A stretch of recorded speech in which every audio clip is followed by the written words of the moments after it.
சரவணபவ. இந்த பதிவு தமிழ் புத்தாண்டுக்கான சிறப்பான பலன்களை காணவிருக்கிறோம்.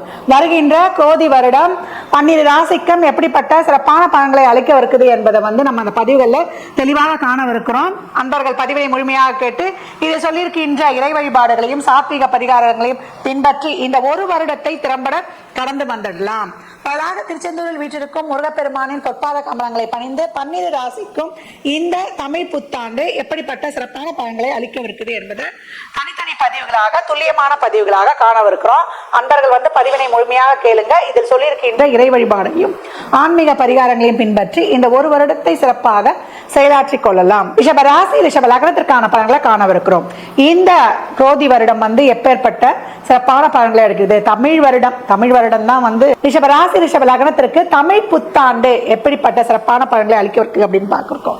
ரிஷப ராசி வாழ்க்கையில உங்களுடைய திறமையை வெளிக்காட்டி மாற்றங்களை உருவாக்கி கொள்ளக்கூடியவர்கள் அப்படின்னு சொல்லலாம். யார்கிட்ட பணம் இல்லைனாலும் இவங்க கிட்ட பணம் இல்லைன்னு சொன்னா அதை நம்பவே முடியாது.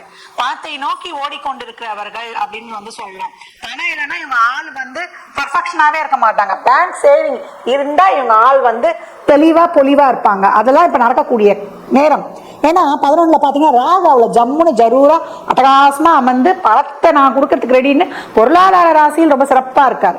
இந்த பக்கம் 5 கேது இருந்து இல்ல நீ இவ்வளவு லக்ஸுரிலாம் வந்தா கூட உன்னால அனுபவிக்க முடியாது, ஏதான ஒரு பிரச்சனையை கொடுக்குறேன் அப்படின்னா கூட குருவுடைய பார்வை இப்ப பட்டு அதையெல்லாம் நீங்க ஒரு அனுபவிக்கக்கூடிய சூழல் உருவாகும் அப்படின்னு சொல்லலாம்.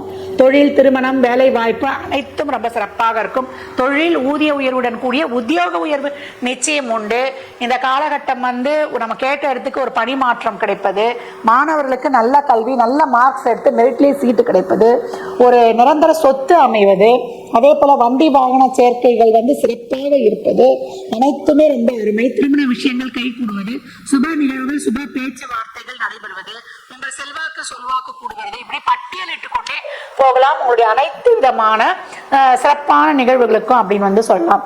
ரிஷபம் இந்த காலகட்டம் நிறைய தான தர்மங்கள் பண்ணுங்க. அதே போல மடப்பள்ளிகளுக்கு உங்களால் இயன்ற நிறைய அன்னதானத்துக்கு தேவையான பொருட்கள் எல்லாம் கொடுக்கும்போது அங்க இருக்கிறவங்களுக்கு வஸ்திரதானம் பண்ணும்பொழுது உங்களுக்கு அபரிமிதமான பலன்கள் நடைபெறலாம். நீங்க என்ன பண்ணா கஞ்சனூர் சென்று சுக்கிர பகவானை வழிபடுவதும், வெள்ளிக்கிழமைகள்ல நம்ம அம்பாள் வழிபாடு, நம்ம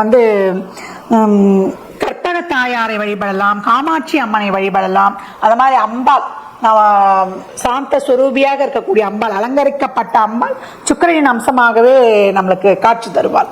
வெள்ளிக்கிழமை தோறும் நெய் தீபம் ஏற்றி வழிபடும்பொழுது, ஏன்னா 5ல் இருக்கக்கூடிய கேது ஒரு மன நிம்மதியற்ற தன்மை, ஏதாவது ஒரு இது இருந்துகிட்டே இருக்காது. குரு பார்வை கிடைச்சது, அதை இன்னும் ஒரு மன நிறைவு நல்லா ஃபுல்லா சிறப்பா இன்னும் அனைத்தும் நடப்பதற்கு வெள்ளை மலர்களால் மகாலட்சுமியை அர்ச்சித்து வழிபடும்பொழுது மனது நிறைவு வரணும்னா மகாலட்சுமி, அதான் மகாலட்சுமி கடாட்சமே.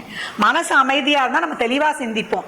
தெளிவா சிந்திச்சா நம்ம முயற்சிகள் சிறப்பா இருக்கும். முயற்சிகள் சிறப்பா இருந்தா ஊக்கமுடன் உழைத்து வெற்றி மட்டுமே நம்ம வாழ்வில் இருக்கும்.